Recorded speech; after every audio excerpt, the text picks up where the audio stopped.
Eccoci in diretta, seconda parte del nostro TG Mondo, lo leggete dal titolo, l'approfondimento è dedicato alle ultime che arrivano dal Medio Oriente. Partiremo proprio dalla domanda del titolo e cercheremo di analizzare la situazione insieme a un graditissimo ospite, il sociologo, analista geopolitico Marco Orioles. Ben ritrovato. Buona domenica Francesco. Allora, Marco, appunto, stiamo chiedendo, dopo la risposta che è arrivata, da parte, di Israele nei confronti dell'Iran, se siamo verso una, de-escalation, considerando che si è trattato di una risposta, limitata. Tu che idea ti sei fatto? Siamo verso una distensione e una concentrazione ora di Israele solamente verso il fronte di Gaza? Le risposte che posso fornire sono 2, non una sola. La prima è rassicurante, ossia che dopo questo botta e risposta, l'attacco dell'Iran del fine settimana scorso contro Israele e la risposta che è avvenuta 2 giorni fa, la notte scorsa appunto alle 4 del mattino, questo attacco molto limitato di Israele, la prima risposta che ti fornisco è: in questo momento ambedue i paesi hanno soddisfatto le loro esigenze sostanzialmente interne, cioè di lanciare un messaggio anche alle proprie opinioni pubbliche: guardate che se ci attaccano noi non restiamo fermi e rispondiamo. Ambedue i paesi hanno soddisfatto queste esigenze, per cui non credo, dubito che ci sarà un secondo, terzo o quarto atto.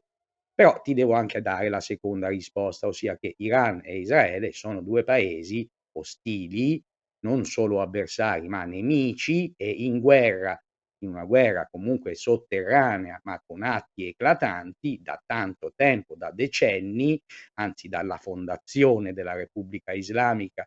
Uno degli obiettivi dell'Iran, ricordiamolo bene, è la distruzione di Israele, lo dicono dappertutto, ci fanno manifestazioni e organizzano anche appunto movimenti armati per perseguire questo obiettivo. Quindi è inutile nasconderselo e fare finta di nulla. La situazione rimarrà tesa, lo è in modo abbastanza allarmante dal 7 ottobre con l'attacco di Hamas e tutto quello che è successo dopo, la guerra di reazione di Israele. E quindi sì, va bene, per ora diciamo i 2 paesi in questione non si lanceranno più missili, ambedue hanno capito che non è il caso, però comunque il Medio Oriente resta una zona molto, molto preoccupan Diciamo, si tornerà alla guerra ombra, a cui siamo abituati riguardo al conflitto tra Iran e Israele e ai rapporti, che hai descritto. Beh, sì, una guerra a ombra, peraltro ecco, in questo periodo così di fibrillazioni, qualche giornalista giustamente ha ricordato i precedenti capitoli, ecco, noi vediamo adesso in questi giorni questo scambio così esplosivo, però non è che in passato i 2, ecco, si siano scambiati amorevoli lettere, ecco. Per esempio, ecco, giusto per citare una cosa, che è giusto che i telespettatori sappiano, l'Iran da tempo persegue l'obiettivo di diventare una potenza nucleare, lo ha fatto in modo clandestino, poi è stata beccata, è partito un processo con l'ONU, diciamo, per trovare una soluzione, si è trovato un accordo firmato con grande polemica della stessa Israele, e che Israele mentre accettava appunto che la gestione del nucleare iraniano fosse oggetto di una trattativa internazionale, e beh, ha sabotato, ha fatto attacchi informatici, ha ucciso scienziati nucleari e non dimentichiamo poi insomma c'è uno scambio, poi le spie reciproche sono infiltrate dappertutto, anche nei paesi vicini. C'è Israele, giusto per dirne una, ecco, diciamo non potremmo anche usare la parola sobilla i movimenti, diciamo, di resistenza contro il regime iraniano, armandoli per incentivare attacchi e la destabilizzazione. Quindi è una situazione ovviamente caotica, ma io ecco, io che ho una certa età e la seguo, devo ammettere che l chiaramente l'attacco, questo doppio attacco, Iran attacca Israele, Israele attacca l'Iran, è come dire, è qualcosa che ci aspettavamo da 25 anni, è successo adesso e quindi è un campanello d'allarme ed è giusto che la diplomazia, poi magari ne parliamo, al G7 per esempio che c'è stato a Capri, dei ministri degli esteri dei 7 grandi, si è parlato anche di questo. Bene che sia stato in Italia, nel nostro paese, con la presidenza italiana, quindi un ruolo anche per il nostro paese per cercare un po' di di placare l'ira di questi appunto nemici giurati che adesso appunto addirittura vengono allo scoperto e si lanciano i missili. Eh sì, diciamo è stato fondamentale anche il rapporto con gli Stati Uniti che negli ultimi mesi però aveva visto, insomma, parlo appunto di Stati Uniti e Israele, alcune frizioni, alcune difficoltà nel rapporto tra Biden e Netanyahu. Queste difficoltà non si sono viste riguardo alla risposta all'Iran nella gestione, insomma, di questi giorni difficili.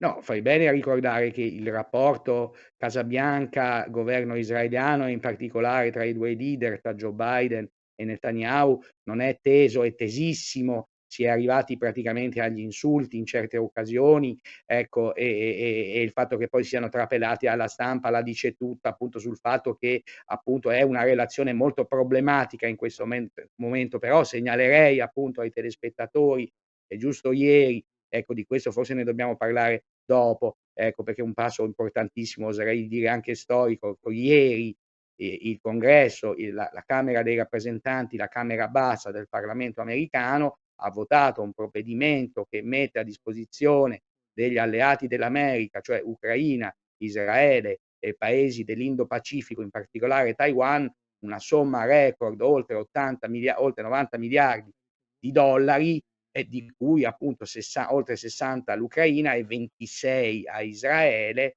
ecco, il tutto mentre appunto Joe Biden comunque ammonisce avverte, consiglia a Israele di moderarsi e ne paga anche il prezzo, perché appunto il sostegno che comunque l'America garantisce a Israele, malgrado le polemiche, malgrado la divisione sugli obiettivi di questa offensiva, Rafah attacca sì, attacca no, comunque l'America mostra inequivocabilmente, inoppugnabilmente di stare dalla parte di Israele e adesso stacca un assegno da 26 miliardi di dollari, per inciso una parte significativa va agli aiuti umanitari, alla popolazione di Gaza, e quindi non è che sono tutte armi, ecco, però ecco, l'America comunque, nonostante un'opinione pubblica divisa, c'è il problema dell'elettorato giovanile, ricordiamo che quest'anno si vota in America e Certo. Biden è candidato, vuole essere riconfermato, e gli elettori più giovani, quelli più istruiti, sono quasi tutti filo-palestinesi,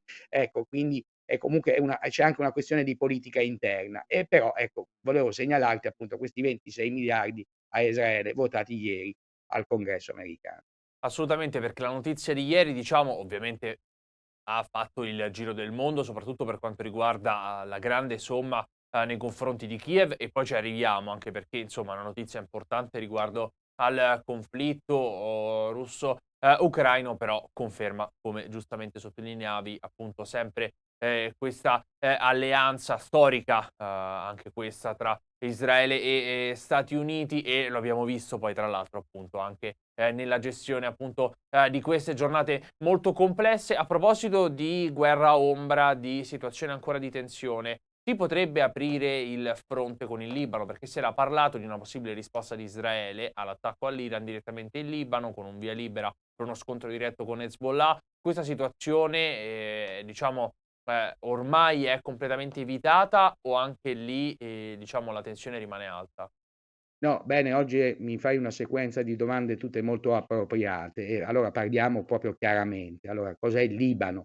Il Libano è un paese fallito, che ha un problema economico gigantesco, sopravvive solo grazie agli aiuti generosi, della di alcuni paesi, la Francia tra questi, ecco, ed è un paese ostaggio di una milizia armata che si chiama Hezbollah, sono dei musulmani sciiti che una volta erano, diciamo, minoranza nel paese, poi per un processo demografico sono diventati molto numerosi, hanno questo, movimento armato partito che non solo, diciamo, fa la guerra a Israele, ma è anche rappresentato nelle istituzioni, ha parlamentari, è stato al governo, ecco, però ecco, diciamo, ricatta il paese con questa presenza armata consistente, e soprattutto con uno stato permanente di ostilità nei confronti di Israele, che è diventato anche guerra aperta, e nel 2006 un Assolutamente. mese di bombardamenti reciproci, fermati anche grazie all'intervento italiano. Il ministro degli esteri allora era un certo Massimo D'Alema, siamo appunto nel 2006, dopo questa guerra, arriviamo ecco al dunque, ti arrivo alla risposta. Ecco, cosa succede? C'è stata questa guerra, viene fermata e l'ONU vota una missione, internazionale militare, diciamo, che deve fare da cuscinetto tra Israele e dove questi tra l'altro è Hezbollah. presente anche un contingente italiano. Un ci sono 1000 oltre 1000 soldati italiani che adesso sono ostaggio di questo conflitto. Allora, c'è l'Italia, abbiamo anche scritto col mio giornale, pubblicato alcune lettere polemiche, diciamo sul fatto che diciamo, giusto per essere proprio Mh. candidi, ecco, noi non siamo nemmeno liberi, diciamo, di fare dichiarazioni magari di indignazione per l'atteggiamento di Hezbollah che lancia missili a Israele, dell'Iran che attacca Israele, perché noi abbiamo questi 1000 soldati lì che sono, diciamo e che se diciamo una parola sbagliata, questi Hezbollah non è che sono così, diciamo, usciti da Houghton o da Brighton, ecco, sono diciamo persone degli estremisti, ecco, e lanciano droni quando tu parli male o li offendi a loro avviso. Ecco, quindi noi abbiamo un contingente, 1000 nostri concittadini, in divisa, che sono lì, che devono fare da paceri con un però non riescono a farlo perché comunque Hezbollah dal 7 ottobre è in guerra con Israele, è in guerra perché e attenzione, non lo dico solo perché ci sono continui quotidiani, anche ieri, ecco, lanci di missili, scambi e bombardamenti, ma perché ci sono, circa 100.000 persone che abitavano fino al 7 ottobre nei villaggi, sia dalla parte del Libano che dalla parte di Israele, che sono stati evacuati, non sono più a casa, perché lì c'è la guerra. Allora, cioè è un problema gigantesco il Libano, e che fa parte di questo mosaico, impasto di odio, guerra e ostilità che è il Medio Oriente, in cui però comunque, ecco, giusto per non allarmare e rovinare la domenica ai telespettatori, comunque ci sono dei segnali anche interessanti, tipo di collaborazione appunto dei paesi arabi, anche insospettabili come l'Arabia Saudita, addirittura con Israele per cercare di contenere appunto questa ondata di violenza esplosa il 7 ottobre. Diciamo hai sottolineato una notizia, una prima volta importante, come lo è stato poi l'attacco, diretto dell'Iran nei confronti, di Israele, questo atteggiamento nei confronti appunto dello Stato ebraico da parte dei paesi arabi, giustamente hai, citato, l'Arabia Saudita. Come cambia infatti, lo scenario, il panorama, nel Medio Oriente con diciamo di certe posizioni chiare, penso alla Giordania che ha proprio, aiutato insomma, Israele nella difesa dall'attacco, all'Iran, ma anche la posizione dell'Arabia Saudita, può stabilizzare in futuro, ovviamente quando il conflitto, finirà, ma con questo atteggiamento dei paesi arabi la situazione in Medio Oriente. Guarda, allora, tu mi chiedi cosa cambia in Medio Oriente. È cambiato tutto in Medio Oriente e lo abbiamo visto proprio in queste ore. Attenzione, cosa stava succedendo? Allora, il 7 ottobre la strage di Hamas ha interrotto un processo, io lo definisco da studioso delle relazioni tra mondo arabo e Israele, che sono state ostili per 70 anni. Ecco, alla vigilia del 7 ottobre, pochi giorni prima, c'erano i segnali eloquenti di un processo di distensione che doveva portare a uno storico riconoscimento reciproco, ossia all'instaurazione di relazioni diplomatiche tra chi? Tra niente meno che Israele stessa, ex paese nemico giurato dei musulmani perché occupa la Terra Santa, e il campione dell'Islam, cioè l'Arabia Saudita, custode dei luoghi santi dell'Islam, ossia la Mecca e Medina, i paesi di Maometto, le città di Maometto. Allora, cioè si stava arrivando alla pace e l'attacco di Hamas perché c'è stato il 7 ottobre? Perché per boicottare questa mossa che avrebbe rovinato completamente i piani di chi?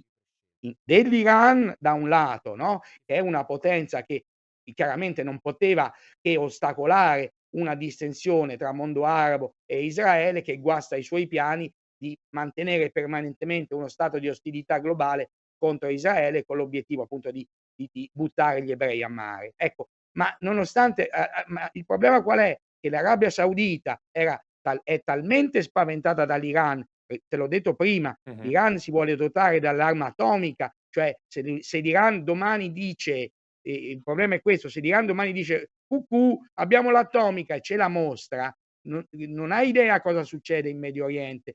L'Arabia Saudita l'ha detto in tutti i modi: "Noi facciamo altrettanto." 3 minuti dopo e quindi si scatena in Medio Oriente, quindi non cioè una regione diciamo già selvatica per così dire, una corsa all'atomo che ci fa rabbrividire perché c'è il Mediterraneo, non sono di 18.000 chilometri, sono qua dietro. Certo. Allora, perché la pace con Israele? Perché c'è un nemico della pace che si chiama Iran, che fomenta attentati, contento per la strage di ebrei, arma gli Houthi che diciamo, rendono problematico il commercio internazionale. Allora qualsiasi persona dotata di un po' di acume capisce chi è che fa il caos e chi è che lavora per la pace. Paradossalmente Israele in questo momento, paese alla berlina per questa sua, attitudine considerata nazista, Israele stava lavorando con i paesi arabi a un grande piano di pace che includeva ovviamente anche, questo era inesorabile, la nascita dello Stato palestinese. Lo stava facendo la diplomazia sotterranea, c'erano tutti i segnali, c'erano i tweet di auguri. Hamas è arrivato, d'accordo con l'Iran, ha fermato tutto con una strage di ebrei e con la successiva guerra che Hamas sapeva che sarebbe scoppiata. Quindi in Medio Oriente è cambiato tutto, tutto. Lo dico da studioso che ha studiato le guerre fatte dagli arabi contro Israele. Erano nemici giurati, oggi non lo possono dire, ma sono alleati. Contro l'Iran, diciamo, appunto, infatti quello che Esatto. è successo ha anche rafforzato, i rapporti nonostante il conflitto, a Gaza. Marco, c'è anche la situazione del Qatar che vorrei analizzare perché tra le ultime notizie, ne parla nei giornali, di oggi, c'è, la questione del Qatar che, vorrebbe insomma, allontanare dal paese i leader di Hamas, soprattutto per un atteggiamento da parte, dei leader molto ostile durante i trattati e il possibile tregua, il possibile cessate il fuoco è il segnale insomma che siamo molto lontani da una tregua. Sì, allora è molto interessante questa notizia che giustamente ci segnali. Allora, cosa sta succedendo? Allora, dal 2012 il Qatar ospita la leadership di questo movimento terroristico islamista che persegue obiettivi non solo la distruzione di Israele, ma anche la fondazione di un stato totalitario islamico dove regna la Sharia, cioè la legge del Corano, con tutti gli annessi e connessi che dovrebbero spaventare chiunque ami la democrazia. Dico, a parte questo, dico, cosa il Qatar ospita i leader, i capi, cioè e per inciso anche i mandanti di questa strage del 7 ottobre, perché? Perché c'è un calcolo preciso sia da parte del Qatar, ma anche degli Stati Uniti, come dire, è meglio avere degli interlocutori che per esempio, e lo si è dimostrato, nei momenti di emergenza, adesso ci sono 133 ostaggi nelle mani di Hamas, almeno possiamo parlare coi leader, sì sono delle carogne, però parliamo perché ce li devono liberare. Il problema adesso del Qatar qual è? Che quanti mesi sono passati dal 7 ottobre? Questi 133 ostaggi, teniamo conto che una trentina sono già morti in condizioni indescrivibili, non li vogliono liberare, perché nonostante siano perdenti in questo conflitto a Gaza che vengono appunto ormai si tratta di eliminare gli ultimi 4 battaglioni, nonostante la tragedia che abbiano provocato al loro stesso popolo di una guerra devastante che Israele non poteva che scatenare, perché gli fai un pogrom di quella violenza, devi andare a prendere i responsabili, loro si nascondono sotto il loro stesso popolo, quindi sono dei vigliacchi, scusa se mi esprimo così. Allora, e questi signori di Hamas, dopo dal 7 ottobre non liberano gli ostaggi, persino i loro sponsor del Qatar che li ospitano negli agi, nei lussi, mentre i loro connazionali palestinesi sono sotto le bombe, quelli c'hanno le spa, va bene? Adesso persino quelli si sono stancati e non li vogliono più tra i piedi. Allora c'è una trattativa per, diciamo, espatriarli, si fa il nome per esempio dell'Oman, un altro paese del Golfo, perché questi signori, nonostante diciamo il credito minimo che si dà a chiunque in diplomazia, anche al più filibustiere di questa terra, perché si deve parlare con tutti, è una filosofia che ha una sua logica, comunque questi 133 ostaggi, meno i 30 morti, non vengono fuori perché questi alzano la posta, si nascondono, non rispondono, Israele è lì, c'è una mediazione, ci sono gli Stati Uniti, l'Egitto, il Qatar, la CIA, le spie di mezzo mondo trattano tutti, Hamas dice no. Cioè in quella situazione. Teniamo conto che se questi 130 queste 100 persone vengono fuori, c'è una buona probabilità che il Netanyahu, il detestato Netanyahu, possa dire finalmente: "Okay, obiettivo raggiunto, basta, bombe", no, e quindi è una questione delicata e fai bene a segnalarmi che anche il Qatar si è stufato di questa gen E riguardo invece a un altro attore che non abbiamo ancora citato, e soprattutto anche i rapporti con i leader di Hamas, sta facendo il giro del mondo questo abbraccio tra sì, Erdogan sì, e insomma il leader, di Hamas, Sinwar. Qual è la strategia del presidente turco? no, allora teniamo conto il signor Erdogan allora io sono a favore dell'ingresso della Turchia nell'Unione Europea perché io ho certi ideali, diciamo, politici che mi fanno addirittura pensare che un paese come la Turchia, un paese islamico, possa essere a pieno diritto membro di questo grande progetto non solo politico, ma valoriale che si chiama Unione Europea. Detto questo, la Turchia da 22 anni è governata da questo signore, lo vediamo qui, che ha rivinto alle elezioni l'anno scorso, quindi non è, diciamo così, un pellegrino, questo è legittimato da un voto popolare. Per inciso, qualche settimana fa si è votato alle amministrative e il partito di Erdogan è stato umiliato da una sconfitta bruciante e netta da parte delle opposizioni perché che ha dimostrato che insomma anche i suoi stessi sostenitori sono stufi di chi? Di un leader che diciamo, al di là di tutti i giudizi economici, politici che possiamo dare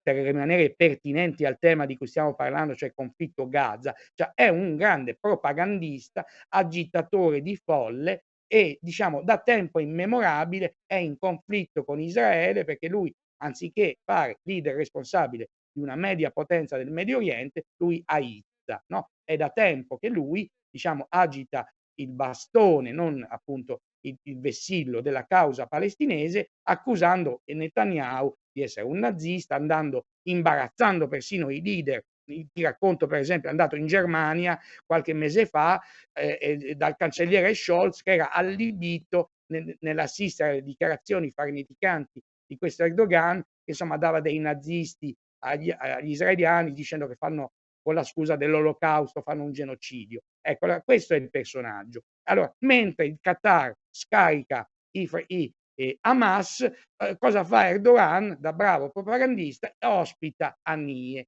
cioè l'ex capo supremo di Hamas. È chiaramente un messaggio politico, cioè adesso chiunque può interpretare, insomma, Haniyeh, voglio dire, se vuoi considerarlo così il tuo gradito ospite a cena, il capo di un'organizzazione terroristica, ecco, assumiti le responsabilità in termini di immagini. Ma anche nel mondo islamico a qualcuno sicuramente piace questa mossa perché comunque al di là di tutte le polemiche che possiamo fare, cioè la causa palestinese ha le sua fondatezza, è giusta, questo Stato deve nascere, lo sogniamo tutti da tanto tempo. Però diciamo non nascerà certamente perché abbiamo mestatori di odio antisemiti. Ecco, quindi Erdogan è un leader che non gioca con questo numero di ospitare Haniyeh a casa sua, non gioca un ruolo costruttivo, ecco. Diciamo, gli americani ci parlano con Hamas, tutti Sì, lo parlano con dicevamo tutti in infa politica, però cioè portarli a casa e offrirgli il tè è un'altra cosa.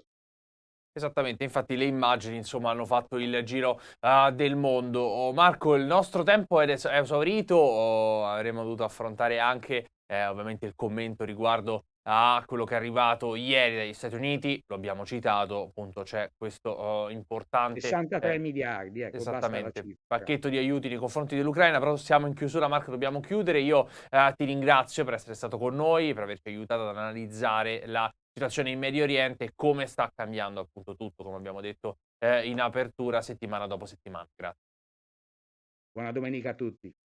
Ringraziamo ancora il sociologo e analista geopolitico Marco Orioles, con cui abbiamo fatto il punto sul, Medio Oriente e, ringrazio ovviamente, chi ci ha seguito fino a qui, ma vi invito a rimanere con noi e a seguire la nostra formazione.